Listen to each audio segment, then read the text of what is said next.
Good morning, students. The next chapter we are going to start from the analysis of financial statement. That is the third book. That is chapter number 5, ratio analysis, or we can say accounting ratios. So in this ratio we have to calculate the ratios. Now before going to start the ratio analysis, the first is think what is the meaning of ratio. Relationship between two figures expressed in arithmetical terms is called a ratio. That ratio can be expressed in the following ways.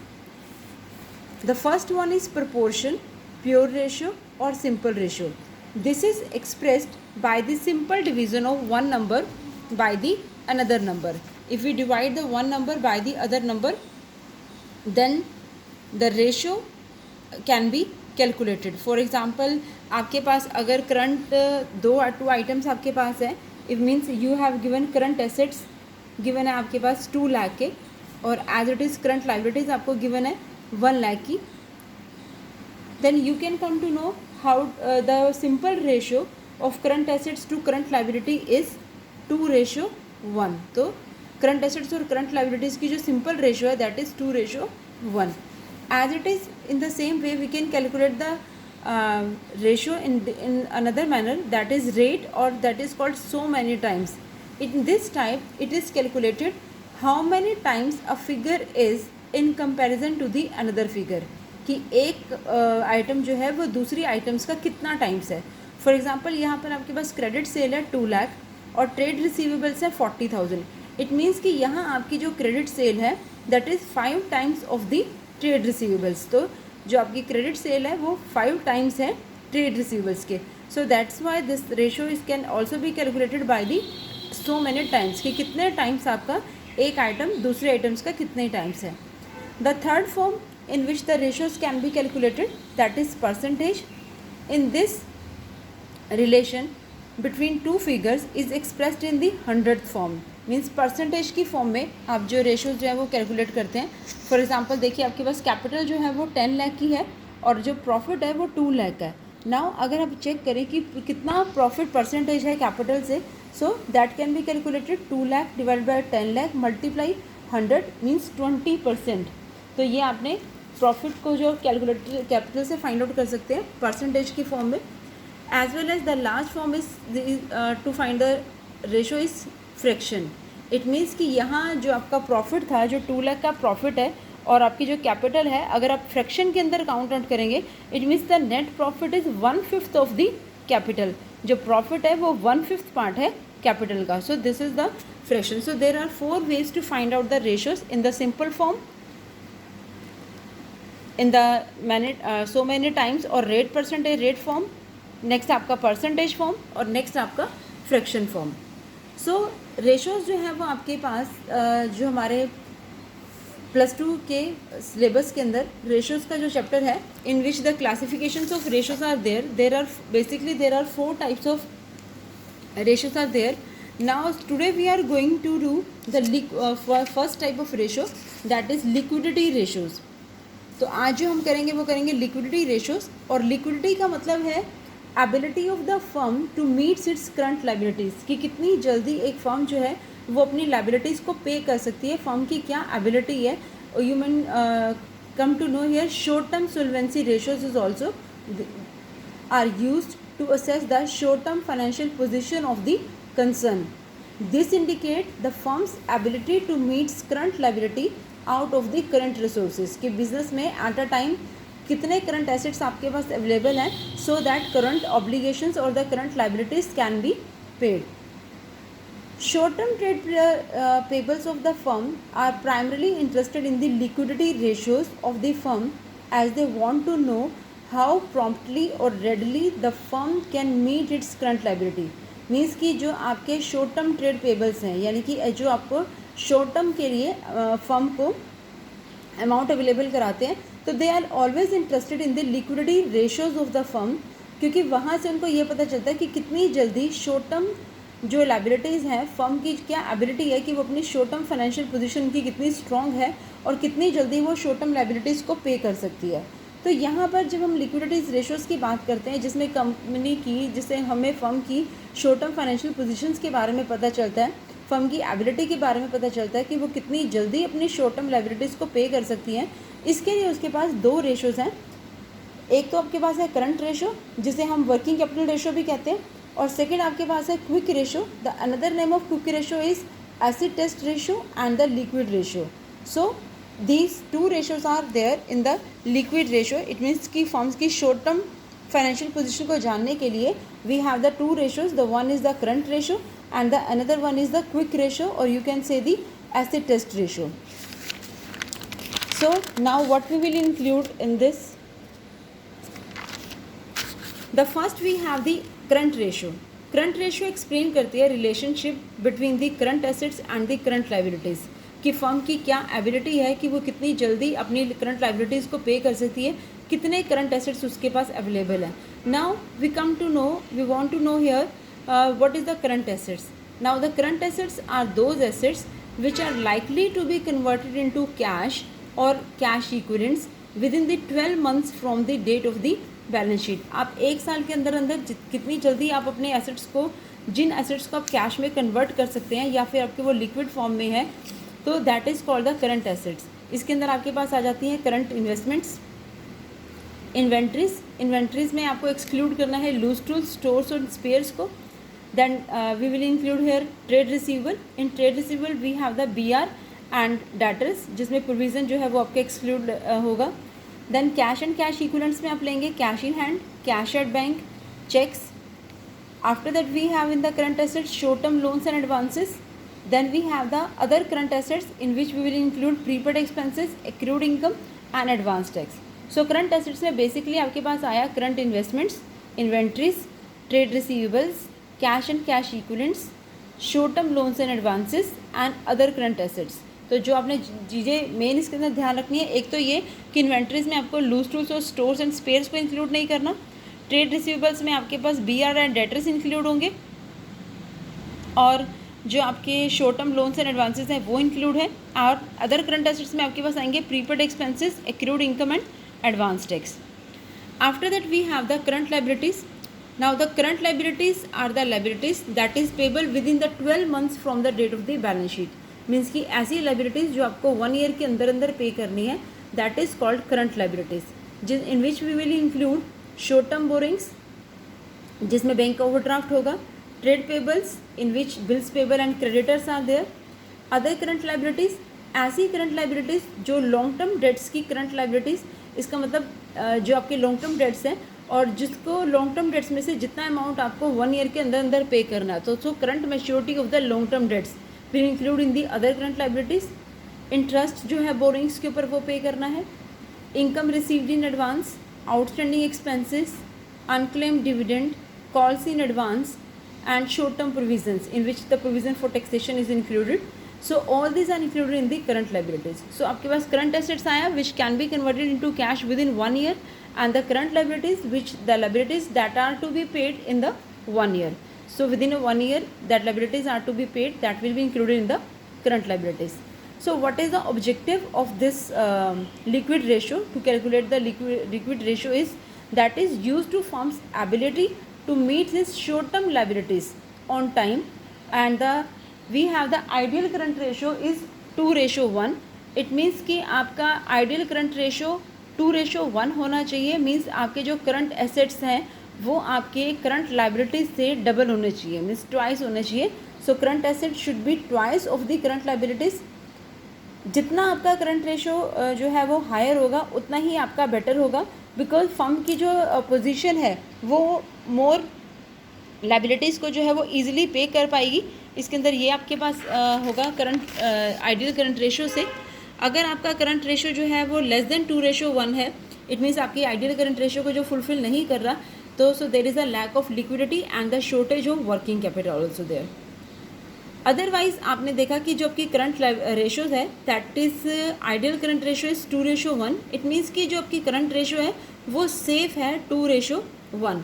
लेकिन अगर current ratio इससे ज़्यादा हो जाती है, means कि बहुत ज़्यादा अगर करंट रेशो है, इससे ज़्यादा चल जाएगा 2:1 से, but if the current ratio is much higher ratio, even though it is beneficial to the short term trade payables but not necessarily good, means चाहे ये बेनिफिशियल है ट्रेड पेबल्स के लिए, बट ज़रूरी नहीं कि ये अच्छी हो, because it can also indicate the poor investment policy of the management. Because it means कि अगर आपका करंट रेशो बहुत ही ज़्यादा है, it can also come to know that कि inventory may be piling up because of the poor sales. तो हो सकता है आपकी जो इन्वेंट्री है वो पुअर सेल्स की वजह से आपकी पाइल्ड अप है। लार्ज अमाउंट जो है वो आपका ट्रेड रिसीवेबल्स के अंदर लॉकड अप है, बिकॉज आपकी जो कलेक्शन पॉलिसी है वो अच्छी नहीं है। और दैट मे बी कि कैश और जो बैंक बैलेंसेज हैं वो उसको प्रॉपरली जो है वो इन्वेस्टमेंट पॉलिसी जो है उसकी प्रॉपरली अपॉर्चुनिटी जो है वो अवेलेबल नहीं हो रही, और उसे भी हम प्रॉपरली यूज़ नहीं कर पा रहे हैं। The next thing which we have to keep in mind to calculate the current ratio, current assets में आपके पास एक आता है इन्वेस्टमेंट्स। तो जब आप करंट रेशो फाइंड आउट करेंगे वहाँ पर आपने only you have to include the current investments, because अगर सिर्फ इन्वेस्टमेंट वर्ड गिवन है तो this investment means the non current investments and the trade investments, so these are not the current assets. ये आपका करंट एसेट्स नहीं है अगर आपके पास सिर्फ इन्वेस्टमेंट गिवन है। सो अगर आपके पास करंट इन्वेस्टमेंट्स गिवन है या शॉर्ट टर्म इन्वेस्टमेंट गिवन है, only then this will be included in the current assets or marketable securities in the form of then loose tools, patents, goodwill, trademarks and the computer software। ये भी आपको current assets के अंदर include जो आपने इनको नहीं करना। So let us take an example to calculate the current ratio. अब आपके पास जो फर्स्ट इलस्ट्रेशन है जिसमें आपको फाइंड आउट करना है how to calculate the current ratios. देखिए ये आपके पास क्वेश्चन है, from the following compute the current ratios and give your comments on it। So these items are given in the question and you have to calculate the current assets and the current liabilities। देखिए अब सबसे पहले आपके पास है non current investments. अब because ये आपके पास नॉन करंट है so it will not be included in the current ratio, तो आपने इसको लेना ही नहीं है। नेक्स्ट आपके पास आ जाता है करंट इन्वेस्टमेंट्स, और करंट इन्वेस्टमेंट्स आपको गिवन दे रखे हैं 40,000 की, तो करंट इन्वेस्टमेंट आपका करंट एसेट्स में है, तो आप करंट एसेट्स के अंदर आप इंक्लूड कर देंगे current investments 40,000। After that we have the inventories, और इन्वेंट्रीज में लूज टूल्स इंक्लूड है 50,000 के, एंड इन्वेंट्रीज आपके पास है 2,80,000 की। अब 2,80,000 की अगर आपके पास इन्वेंट्रीज हैं in which the loose tools because आपको इंक्लूड नहीं करना, सो आपकी इन्वेंट्रीज हो गई 2,30,000। अगेन ये आपका करंट एसेट्स है,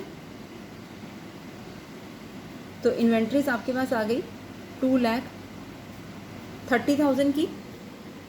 after that we have the trade receivables in which the debtors and BRR is there 1,60,000 20,000। Then आपको ट्रेड रिसीवेबल्स आपने इंक्लूड करने हैं इसमें, और ट्रेड रिसीवेबल्स में आपके पास बिल्स रिसीवेबल था 1,60,000 का, प्लस डेटर्स और BR आपके पास है, डेटर्स आपके पास थे 1,60,000 के, और बिल्स रिसीवेबल आपके पास है 20,000 का। Then we have the trade payables, और ट्रेड पेबल आप मीन्स आपकी जो लायबिलिटीज़ आपको पे करनी है, सन्ड्री क्रेडिटर्स 1,20,000 के, और बिल्स पेबल आपके पास है 10,000 के। सो ये आप इंक्लूड करेंगे करंट लायबिलिटीज़ के अंदर, और करंट लायबिलिटीज़ में आपने जो इंक्लूड किए ट्रेड पेबल्स जिसमें आपके पास क्रेडिटर्स हैं 1,20,000 के, और बिल्स पेबल हैं 10,000 के। After that we have the long term borrowings. अभी बिकॉज ये आपका लॉन्ग टर्म बोरिंग्स है तो ये लॉन्ग टर्म फाइनेंशियल पोजीशन को रिप्रेजेंट करेगा, तो जिसे आपने करंट के अंदर इंक्लूड नहीं करना। Then we have the short term borings,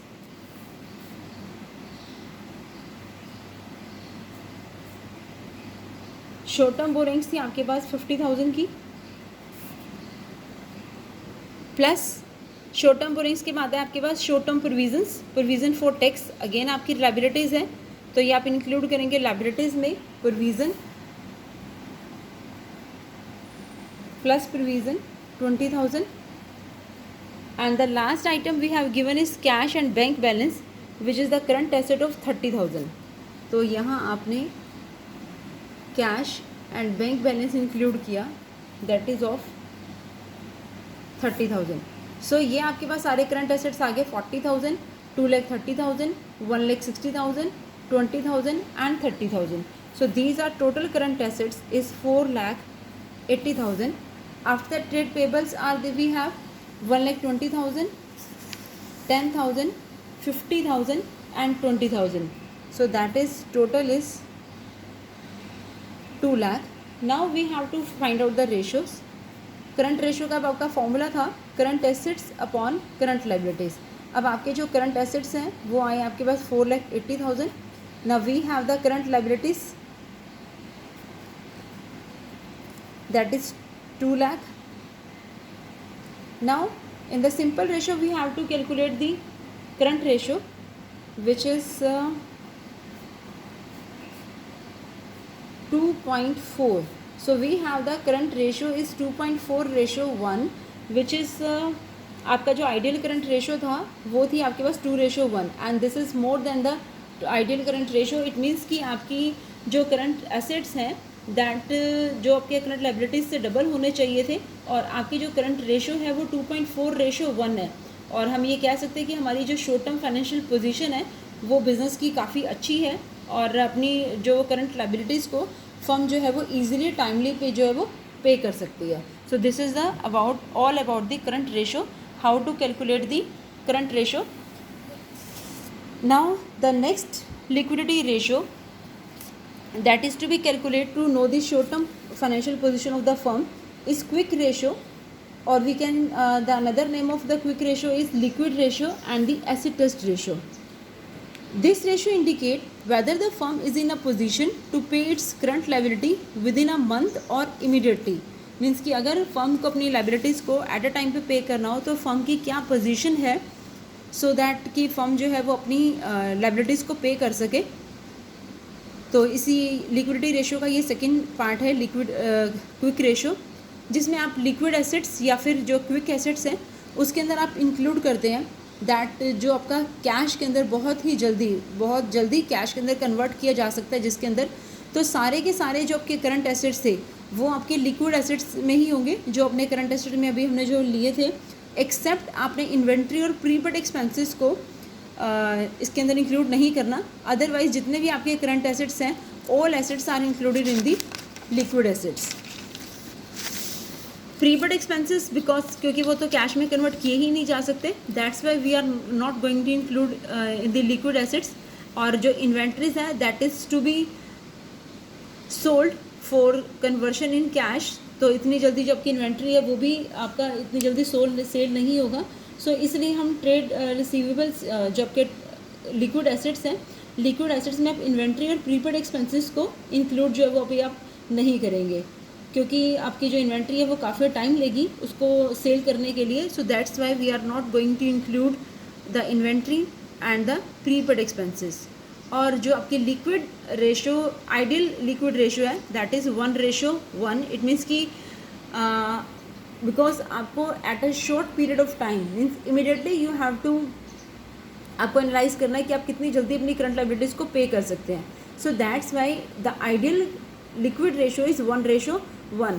1:1 means कि जितनी आपकी करंट लाइबिलिटीज़ हैं इतने ही आपके पास current assets that should be available in the firm so that कि कंपनी जो फर्म जो है वो अपनी शॉर्ट टर्म लाइबिलिटीज़ को इमीडिएटली पे कर सके. तो ये तभी पॉसिबल होगा जब आपकी करंट एसेट्स और आपकी करंट लाइबिलिटीज जो है वो सेम होंगे. सो that's Y 1:1 is the ideal liquid ratio. अब इसको करने के लिए हम एक क्वेश्चन करते हैं क्या, how to calculate the liquid ratio. See this is illustration number 3 in which the calculate current ratios and the quick ratio from the following particulars and give the comments for also for this. The first we have given the cash and cash equivalents 46,000. अब देखिए cash and cash equivalents आपका इक्विवल होगा current assets के अंदर. उसके बाद आपके पास इन्वेंट्रीज हैं जिसमें आपके पास रॉ मटेरियल है 1,10,000 का, वर्क इन प्रोग्रेस है, फिनिश्ड गुड्स है और लूज टूल्स. अब देखो लूज टूल्स आपको इंक्लूड नहीं करना तो टोटल आपके पास जो इन्वेंट्रीज है वो 3 लाख की है. अगर आप 40,000 के लूज टूल्स इंक्लूड नहीं करते तो देन आपकी इन्वेंट्री हो जाएगी 2,60,000 की. तो कैश आपका हो गया 46,000. यहाँ आपके पास कैश इंक्लूड हुआ 46,000 प्लस इन्वेंट्री आपने इंक्लूड करी 2,60,000 की. Then we have the machinery. अब देखिए मशीनरी आपका लॉन्ग टर्म एसेट है वो आप करंट एसेट्स के अंदर इंक्लूड नहीं करेंगे, कंप्यूटर सॉफ्टवेयर इंक्लूड नहीं करेंगे. ट्रेड पेबल्स आपकी करंट लाइबिलिटीज़ हैं एंड दिस वन इज़ 1,70,000. तो करंट लाइबिलिटीज़ में आपने लेना है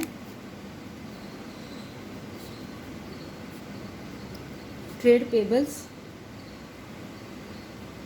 1,70,000। देन आपके पास गिवन है ट्रेड रिसीवेबल्स। ट्रेड रिसीवेबल्स आपका करंट एसेट है, तो आप इसे करंट एसेट्स में इंक्लूड करेंगे ट्रेड रिसीवेबल्स को 2 लाख। देन आपका लॉन्ग टर्म इन्वेस्टमेंट्स है जिसे आपने इंक्लूड नहीं करना। उसके बाद आपके पास शॉर्ट टर्म इन्वेस्टमेंट्स हैं, और शॉर्ट टर्म इन्वेस्टमेंट है आपके पास 50,000 की, तो ये भी आपके करंट एसेट्स में इंक्लूड होंगे। Short term investments 50,000।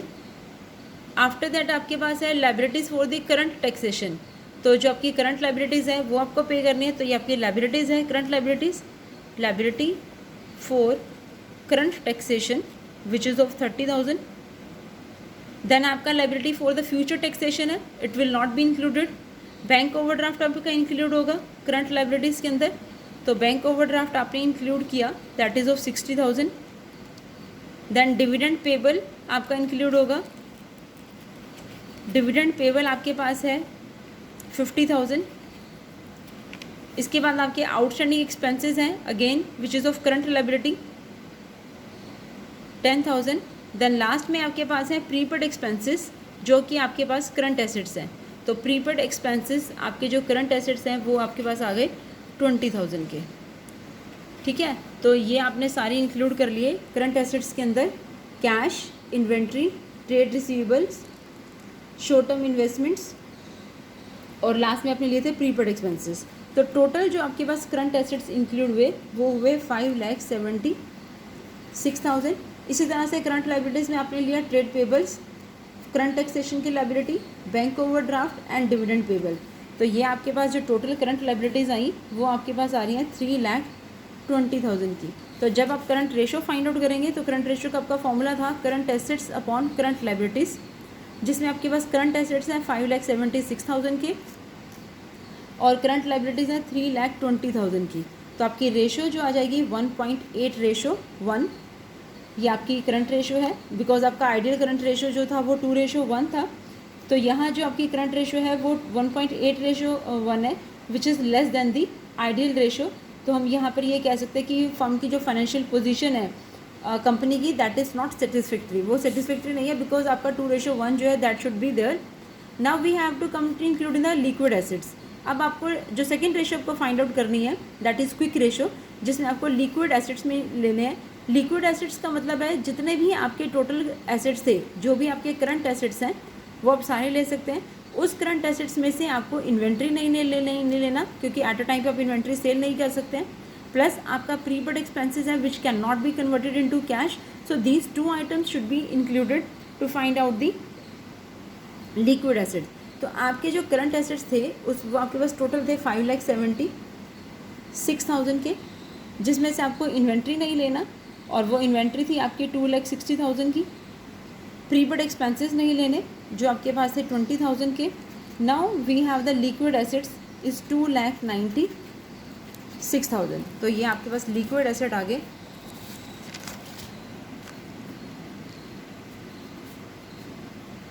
$2,96,000 के, और करंट लायबिलिटीज़ तो आपकी एज इट इज़ ही है जो आपने फाइंड आउट की थी 3,20,000। Now we have to find out the current ratio और we can say the liquid ratio. इसका एक और नाम है एसिड टेस्ट रेशियो, जिसमें आपका फॉर्मूला है liquid assets upon current liabilities. अब लिक्विड एसेट थे आपके पास 2,96,000 के और करंट लायबिलिटीज़ आपके पास है 3,20,000 की। तो 296 एंड 320 दिस कम टू 9:1। तो यहाँ आपकी जो आइडियल रेशो थी क्विक रेशो वो 1:1 है, जबकि यहाँ हमारी जो क्विक रेशो हमने जो फाइंड आउट किया है that is 0.92:1। Again we can say that कि शॉर्ट टर्म फाइनेंशियल पोजीशन जो है that can not to be satisfactory, because आपका आइडियल रेशो को जो है ना तो आपका करंट रेशो मैच कर रहा है और ना ही आपका क्विक रेशो मैच कर रहा है। तो आपका 2:1 से लेस देन है आपकी करंट एज रेशो, और एज इट इज़ आपका जो क्विक रेशो है again this is also less than the 1:1 ideal ratio. So companies का फर्म्स का जो पोजीशन है that is not satisfactory because आपका आइडियल करंट रेशो जो है और आइडियल क्विक रेशो आपका मैच नहीं करता। सो this is all about the how to calculate the current ratio and the liquid ratio.